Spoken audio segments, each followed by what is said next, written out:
Assalamualaikum warahmatullahi wabarakatuh. Bismillahirrahmanirrahim. Alhamdulillahirrabbilalamin. Wabihi nasta'in wa ala umuri dunia waddin. Wassalatu wassalamu ala asyrafil anbiya'i wal mursalin wa ala alihi wa sahbihi ajma'in. Amma ba'du. Perkenalkan, nama Ana Irfan Rahmani, berasal dari kelompok 3, akan menjelaskan materi yang berjudul prinsip dasar dan cara penggunaan alat ukur waktu. Untuk materi yang pertama, di sini Rahman akan menjelaskan tentang pengukuran. Pengukuran adalah aktivitas membandingkan suatu besaran yang diukur dengan alat ukur. Pengukuran merupakan sesuatu hal yang penting. Segala sesuatu yang berbentuk pasti ada ukurannya, baik itu panjang, tinggi, berat, volume, ataupun dimensi dari suatu objek. Penentuan besaran dimensi atau kapasitas biasanya terdapat suatu standar satuan ukur tertentu. Pengukuran tidak hanya terbatas pada kuantitas fisik. Sesuatu yang dapat diukur dan dapat dinyatakan dengan angka disebut besaran, sedangkan pembanding dalam suatu pengukuran disebut satuan. Satuan yang digunakan untuk melakukan pengukuran dengan hasil yang sama atau tetap untuk semua orang disebut satuan baku, sedangkan satuan yang digunakan untuk melakukan pengukuran dengan hasil yang tidak sama untuk orang yang berlainan disebut satuan yang tidak baku. Alat ukur jarak merupakan salah satu alat ukur yang sering digunakan dalam kehidupan sehari-hari. Untuk alat ukur waktu yang pertama yaitu kalender. Istilah kalender sendiri berasal dari bahasa Inggris modern yaitu calendar. Dalam Dictionary of the English Language, sebagaimana dikutip oleh Nasiruddin dalam disertasinya, istilah kalender berasal dari bahasa Inggris pertengahan yang asalnya dari bahasa Prancis, itu calendar, yang berasal dari bahasa Latin calendarium yang berarti catatan pembukuan utang atau buku catatan bunga pinjaman. Kata kalendarium dalam bahasa Latin sendiri berasal dari kata calende yang berarti hari pertama dari setiap bulan. Adapun makna kalender menurut Susiknan Azhari adalah sistem pengorganisasian satuan-satuan waktu untuk tujuan penandaan serta penghitungan waktu dalam jangka yang panjang. Untuk contoh, pembuatan kalender sendiri hanya membutuhkan komponen seperti kertas dan ide desain yang mumpuni agar dapat menarik peminat. Untuk proses pembuatan kalender menggunakan Office Publisher dan Adobe Photoshop. Penggunaan dan pengukuran alat ukur kalender. Kalender sangat berguna bagi umat manusia agar manusia dapat tahu hari ini adalah hari apa, hari keberapa dalam satu bulan, dan bulan keberapa dalam satu tahun. Kalender digunakan bukan hanya sebagai itu saja. Kita bisa menandai hari penting dan bisa menjadi pengingat. Contohnya, menandai hari ulang tahun orang tua. Misalkan, Ari sedang menandai tanggal ulang tahun ibunya pada tanggal 30 Agustus dan tanggal Ari sedang menandai ulang tahun ibunya itu adalah tanggal 30 Agustus 2021. Berarti Ari harus menunggu selama 1 tahun lagi untuk merayakan hari ulang tahun ibunya yang jatuh pada tahun 2022. Materi selanjutnya akan disampaikan oleh rekan Rahman. Jam dinding atau jam tangan atau analog. Pengertian dari jam dinding adalah jam yang difungsikan secara letak atau biasanya dipajang di dinding. Jam dinding juga biasanya dipergunakan sebagai pajangan atau sebagai hiasan di dalam ruangan. Beda dengan jam tangan yang mempunyai ukuran kecil, jam dinding memiliki ukuran yang cukup besar, sehingga jam dinding akan mudah terlihat walau dari jarak yang jauh. Lalu cara menggunakannya, jam dinding atau jam tangan berfungsi untuk menyuguhkan perhitungan waktu dalam 24 jam dan menaksir lama kegiatan sehari-hari yang biasanya berbentuk analog atau melingkar dengan menggunakan baterai dan disetting dengan putaran yang biasanya ada di bagian belakang jam untuk mengatur waktu atau mereset. Lalu material penyusun jam tangan.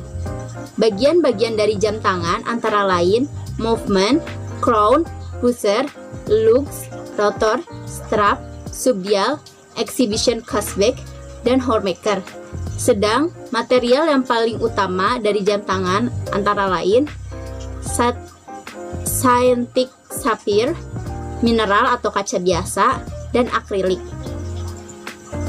Pengukuran dengan jam dinding atau jam tangan dalam jam analog memiliki satu lingkaran 360 derajat dengan 3 jarum. 2 jarum berwarna hitam dengan jarum yang panjang dikatakan sebagai menit, dan jarum yang pendek dikatakan sebagai jam, dan jarum merah menunjukkan detik. Satu putaran penuh dalam 12 jam, namun untuk satuan menit dalam satu putaran penuh adalah 60 menit, dan untuk satuan detik adalah 60 detik. Membaca skalanya dengan perhitungan jam analog, menit dibagi menjadi berikut. 6 derajat sama dengan 1 menit, 90 derajat sama dengan 15 menit, 180 derajat sama dengan 30 menit, 270 derajat sama dengan 45 menit, dan 360 derajat sama dengan 60 menit.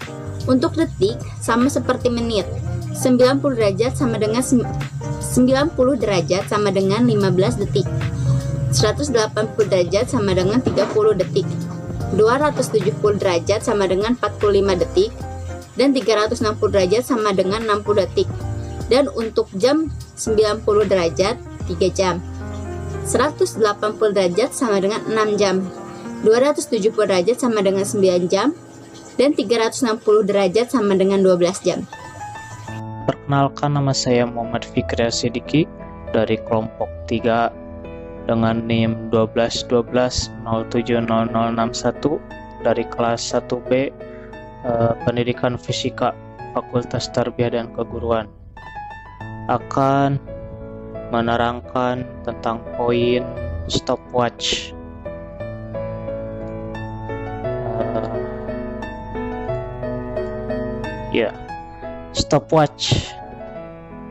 Stopwatch atau jam sukat atau jam randek dengan bahasa Inggrisnya yaitu stopwatch adalah pencatat waktu yang terjadi antara dua peristiwa.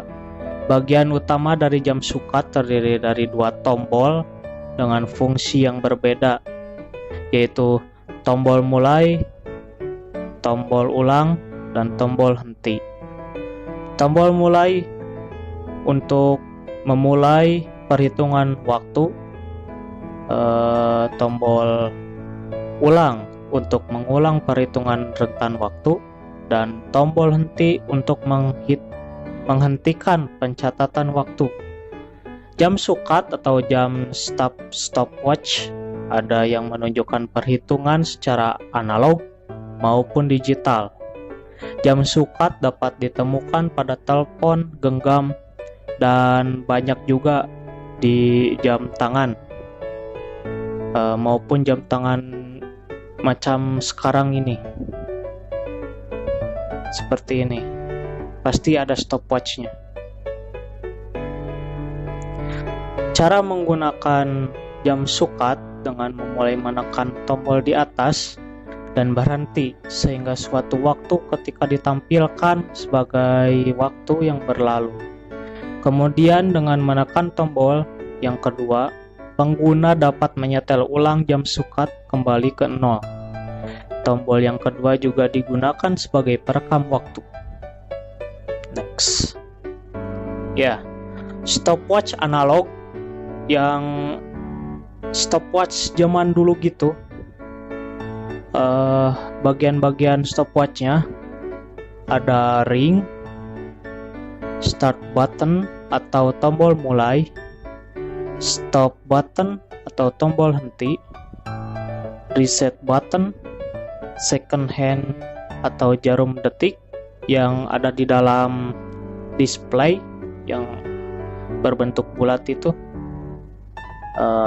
dan 1/10 second hand. Selanjutnya minute hand atau jarum menit yang biasanya lebih pendek dari jarum detik, dan case atau pelindung. Sekarang dalam stopwatch digital, bagian-bagiannya adalah start button. Sebelumnya maaf, di sini baterainya sudah habis ya. Di sini ada stopwatch digital. Yang pertama ada start button atau tombol start di bagian ini. Maaf, di dalam kamera tidak terbaca karena buram. Ini tombol start. Tombol mode ada di atas yang kecil, dan tombol split atau reset button ada di paling kanan. Kalau di Anda itu kiri ya. Dan terakhir yaitu display. Perlu kalian ketahui, stopwatch itu menggunakan baterai. Ya, yang di dalamnya kita bisa lihat di belakangnya. Saya sudah dibuka ini stopwatchnya di belakangnya. Di dalamnya bagai kosong gini ya. Ada baterainya, baterai jam tangan yang biasa yang bulat.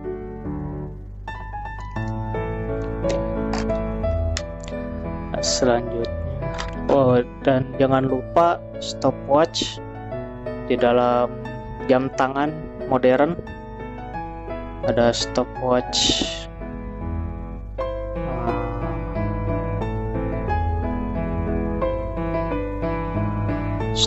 macam sekarang ini bagaikan ya modern lah gitu, cuman begini saja, memakai tombol satu langsung hidup.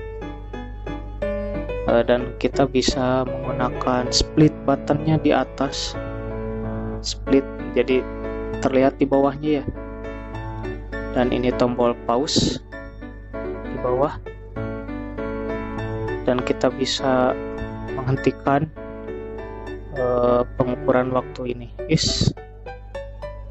di atas begini. Contohnya ini adalah Mi Band, jam tangan Mi Band.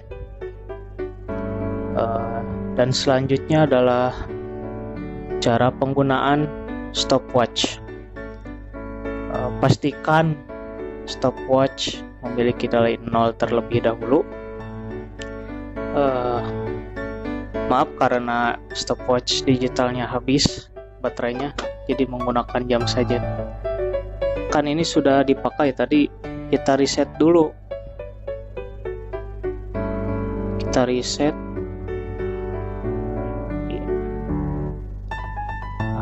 Reset sudah, and now checklist reset dulu menjadi 000.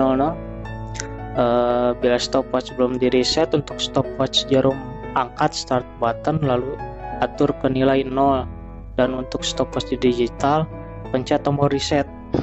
Tadi sudah di reset, di sini ya cuman gak ada baterainya.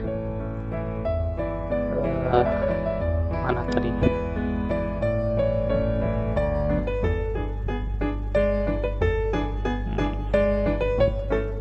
Sudah di reset, pencet start button. Misalkan kita sedang mengecek putaran balap mobil, start, hitung sampai pengukuran waktu. Untuk stop button untuk menghentikan pengukuran waktu. Ya, sudah. Simpan kembali ke wadah, dan jangan lupa untuk dicek lagi stopwatchnya agar tidak ada kecacatan. Membaca skala. Skala dalam stopwatch analog sama seperti dalam jam dinding analog. Ada yang memiliki skala 60 detik, memiliki 360 derajat, dan ada yang memiliki skala 60 menit dalam 360 derajat. Dan untuk stopwatch digital memiliki satuan milidetik, menit, dan jam. Ya, seperti yang tadi saja. Terima kasih. Halo semuanya, perkenalkan nama saya Najila Wawin Tias dari kelompok 3, nomor absen 28. Nah, tadi rekan-rekan saya telah menjelaskan beberapa macam alat ukur waktu. Di sini saya akan menjelaskan beberapa lagi macam-macam alat ukur waktu. Yang pertama yaitu jam digital. Apa sih jam digital itu? Jam digital adalah tipe lain dari jam yang menampilkan waktu dalam digital. Jam digital dijalankan secara elektronik. Jam digital umumnya memanfaatkan 50 atau 60 Hz osilator AC atau kristal osilator seperti pada jam kuartal. Nah, kebanyakan jam digital menampilkan jam dalam format 24 jam. Dan di Amerika atau beberapa negara lainnya, mereka memanfaatkan waktu dalam format 12 jam dengan indikator pembeda yaitu IM dan PM. Yang selanjutnya yaitu jam pasir. Jam pasir terdiri dari dua tabung gelas yang terhubung dengan sebuah tabung sempit. Salah satu tabung biasanya diisi dengan pasir yang mengalir melalui tabung sempit ke tabung bawahnya dengan laju yang teratur. Ketika pasir telah mengisi penuh tabung bawah, alat ini bisa dibalik sehingga dapat digunakan kembali sebagai pengatur waktu. Yang selanjutnya yaitu jam matahari. Jam matahari atau sundal adalah sebuah perangkat sederhana yang menunjukkan waktu berdasarkan pergerakan matahari di meridian. Jam matahari merupakan perangkat penunjuk waktu yang sangat kuno. Tidak ada yang mengetahui secara pasti kapan perangkat ini dibuat. Jam matahari tertua yang pernah ditemukan kebanyakan berasal dari Yunani, berupa sebuah bentukan sirkuler dengan penanda di tengah yang ditemukan oleh Chaldean Berosus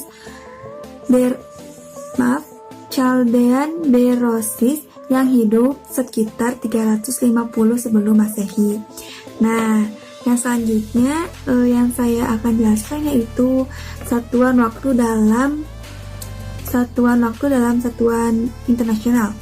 Nah, waktu atau time diartikan sebagai lama berlangsungnya suatu peristiwa atau periodisasi. Dalam sistem internasional atau SI, satuan waktu adalah sekon atau detik. Nah, para ilmuwan dunia telah memberikan pengertian dari 1 sekon atau 1 detik ini, bahwa 1 sekon adalah 1 dibagi 26.400 kali 1 hari rata-rata. 1 hari rata-rata sama dengan 24 jam atau sama dengan 24 dikali 60 dikali 60 sama dengan 86.400. Oleh karena satu hari matahari tidak selalu tetap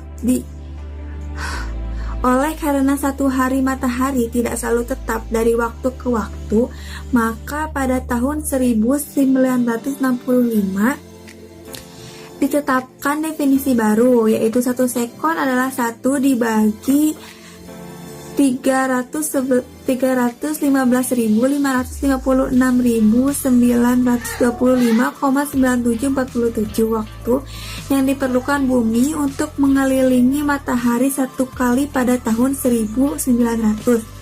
Pada tahun 1967 dibuat lagi definisi baru, yaitu 1 sekon adalah waktu yang diperlukan atom cesium 33 untuk bergetar 9.192.631.770 kali. Nah, yang selanjutnya yaitu bagaimana cara kita untuk merawat alat ukur waktu. Untuk cara merawat alat ukur waktu hampir sama dengan cara penggunaan yang diatur dan perawatannya bertahap. Nah, sekian dari saya. Terima kasih. Nah, selanjutnya yaitu sejarah pengukur dan penunjuk waktu. Alat pengukur waktu yang terlama ditandai dengan penemuan jam matahari. Jam matahari sudah ada sejak zaman Mesir kuno dan jadi penunjuk waktu yang paling lama dikenal. Lalu, mulailah ada permasalahan apabila matahari tidak bersinar. Orang jadi tidak tahu waktu. Dikembangkanlah alat ukur lain seperti jam pasir. Jam pasir adalah alat ukur waktu zaman dahulu sebelum ditemukannya jam seperti saat ini dan belum diakuinya satuan detik. Terdiri dari 2 tabung gelas yang terhubung dengan sebuah tabung sempit. Salah satu tabung biasanya diisi dengan pasir yang mengalir melalui tabung sempit ke tabung di bawahnya dengan laju yang teratur. Setelah itu, jam mulai dikembangkan sebagai alat ukur waktu. Jam tangan pertama kali diperkenalkan pada abad ke-16. Pada saat itu, semua jam tangan dan alat petunjuk waktu lainnya menggunakan mesin penggerak mekanik manual. Jam tangan tertua yang diketahui adalah jam tangan milik Ratu Inggris Elizabeth I yang terbuat oleh Robert Dudley pada tahun 1571.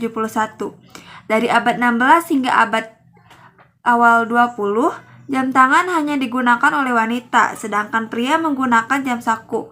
Dominasi jam tangan bermesin mekanik selama berabad-abad dengan segala keindahannya, kerumitannya, dan tentu saja kemewahannya. Akhirnya sedikit terganggu dengan hadirnya jam tangan bermesin elektrik yang pertama kali diperkenalkan pada tahun 1957 di Lance Center, Amerika Serikat oleh Hamilton Watch Company. Penelitian arloji elektrik tersebut sebenarnya telah dimulai sejak tahun 1946.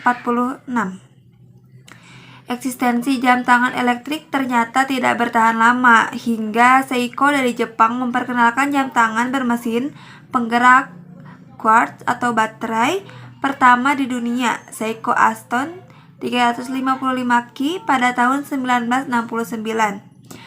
Kelahirannya jam tangan quartz ini diakui oleh Institute of Electrical and Electronics Engineers untuk masuk ke dalam daftar tonggak sejarah perkembangan ilmu teknik elektro dunia. Jam tangan jenis ini juga lah yang kemudian benar-benar merusak hegemoni industri jam tangan mekanik Swiss. Jam tangan quartz mendominasi pasar, digunakan oleh merek-merek lain, dan menjadi awal perubahan industri jam secara global. Jam tangan yang awalnya diproduksi dengan jumlah yang terbatas dan eksklusif berubah menjadi produksi massal dengan harga jual yang lebih terjangkau. Ya, sekian dari apa yang dapat kelompok kami sampaikan. Mohon maaf apabila ada kesalahan. Akhirul kalam, wassalamualaikum warahmatullahi wabarakatuh.